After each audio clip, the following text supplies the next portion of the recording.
Hello and welcome to Brian's Board.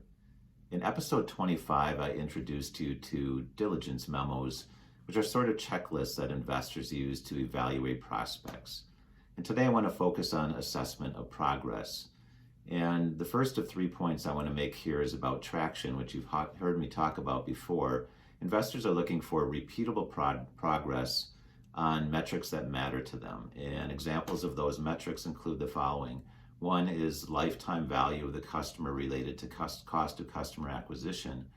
And here a benchmark I've heard is 3 to 1. So for every $100 you spend on acquiring a customer, you should be seeing at least $300 worth of purchases from them. Another metric for those that are generating revenue is month-over-month growth. And a benchmark I've heard here is 20 to 30% growth from month to month. Other metrics include Net Promoter Score, which is a measure of how likely customers are to recommend you, and things like daily active users or monthly active users or subscribers, so measures of engagement. The second point I want to make here is about product development.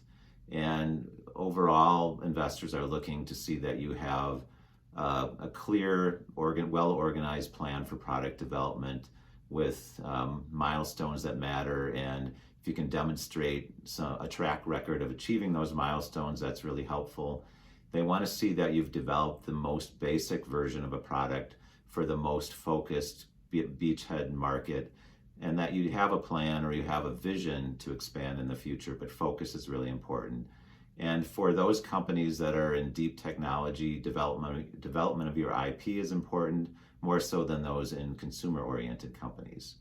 And the third point I want to make here is about business model development. So you've heard many times about understanding the customer. That's really, really important, is demonstrating that you know that customer very well. And one way to do this and to validate elements of your business model is by running experiments and proving that, giving evidence for the numbers and projections that you're making.